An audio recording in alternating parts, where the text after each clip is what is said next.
One of DIY cable network's most viewed reality television shows, Salvage Dawgs, chronicled the business transactions of an architectural salvage store called Black Dog Salvage.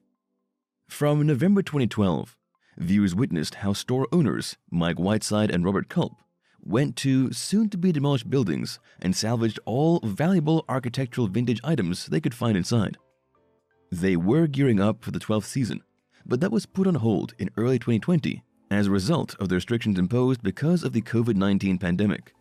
The DIY network later announced that the final episode had been aired, and the show would no longer be back on TV.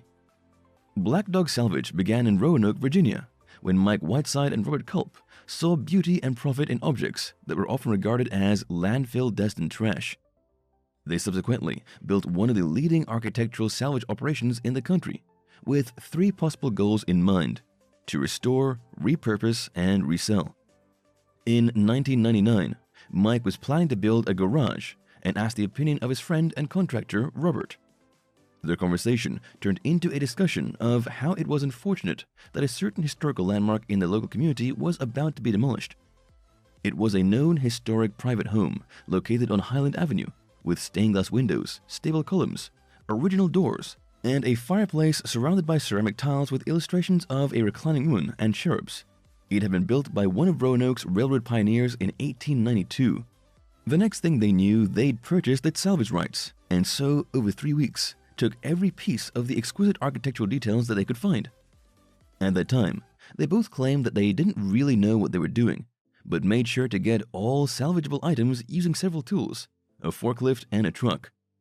Encouraged by the turnout of their first salvage project, Mike took their idea to another level and rented a warehouse on Franklin Road. With his new business partner, Robert, who was keen on details, Mike welcomed their first client just moments after placing an old vinyl signboard with the word salvage written on it outside the building. The store name, Black Dog Salvage, was suggested by Mike's wife, Susie, since the black Labrador named Molly was always with Mike wherever he went.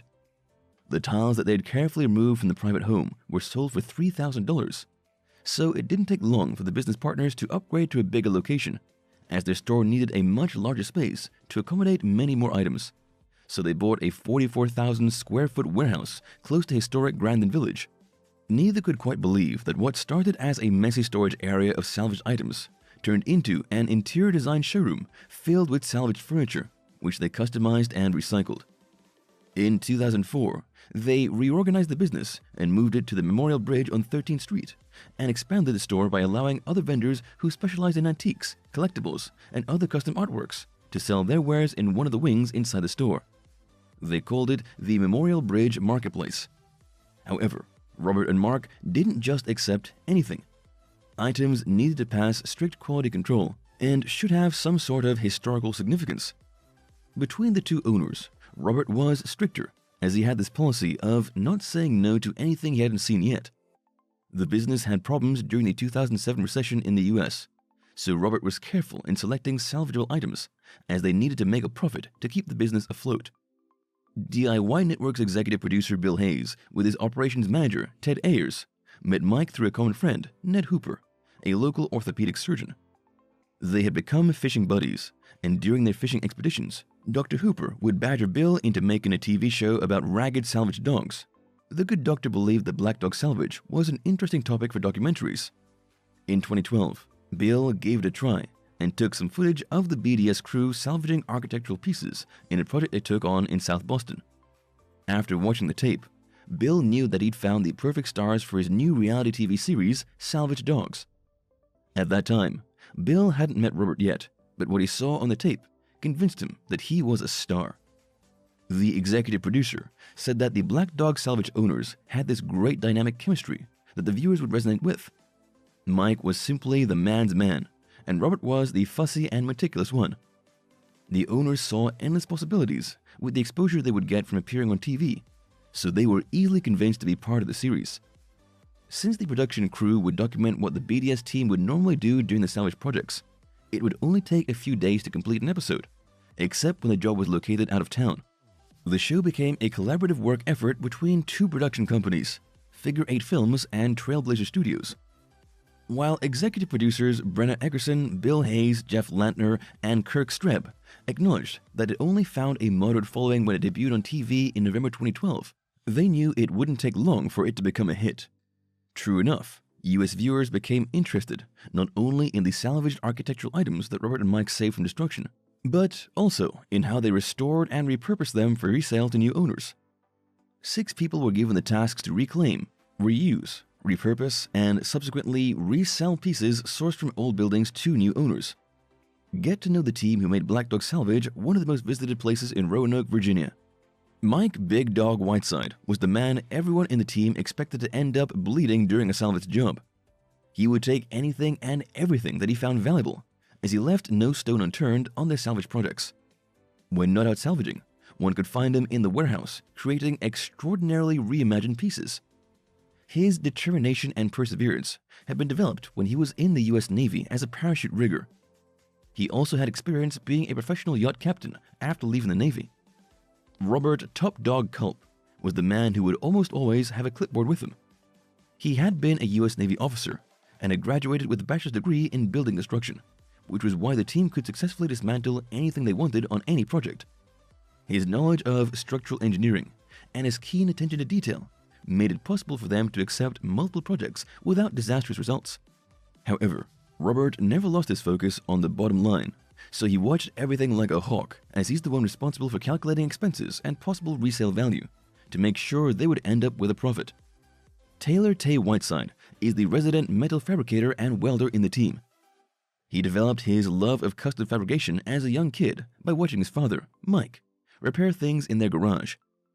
He has been part of the family business for the past 16 years as a metal fabricator, but he took different roles in the business, including social media marketing manager, tech specialist, photographer, and videographer.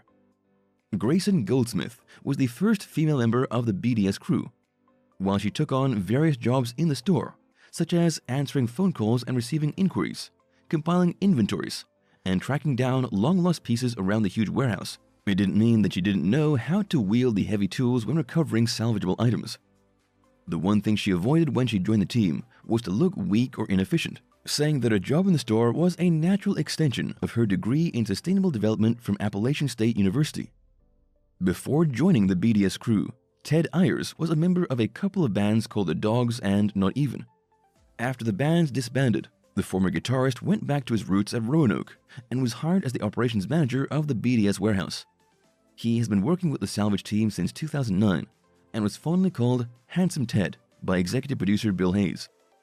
The BDS crew also includes Robert's sister, Coiner Kulp Thomas, who had been part of the business since its early days, but who only started appearing in Salvage Dawgs in 2017.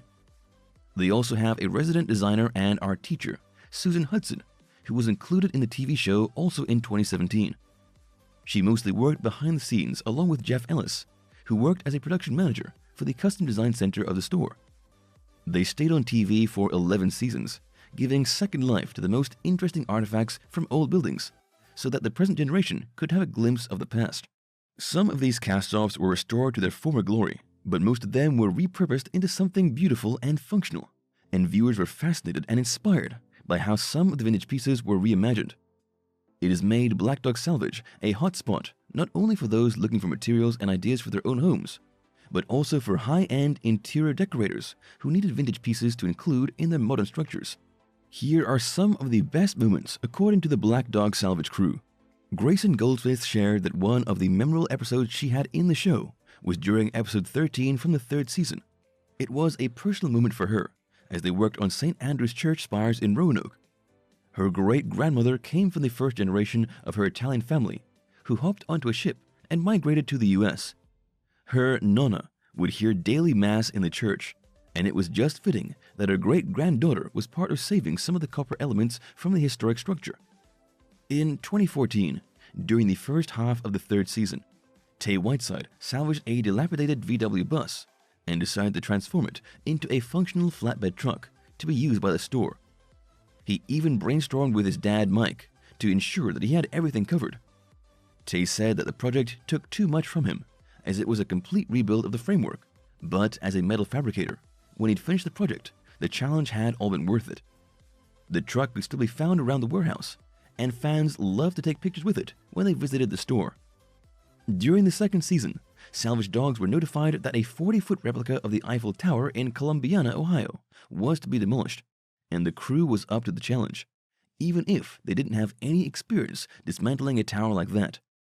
Ted Ayers was part of the team, but never imagined that the tower had a nest of yellow-jacket bees hidden in parts of the structure.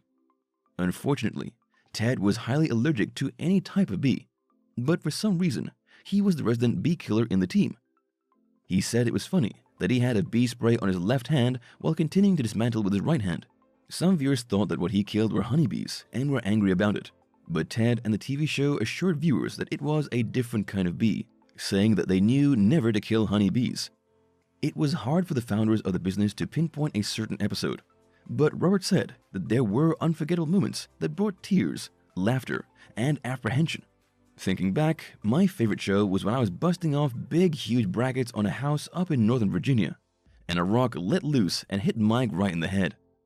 Mike, on the other hand, said it was the time when they went to Mount Vernon, Ohio. There was a fire, and they salvaged what they could from the property.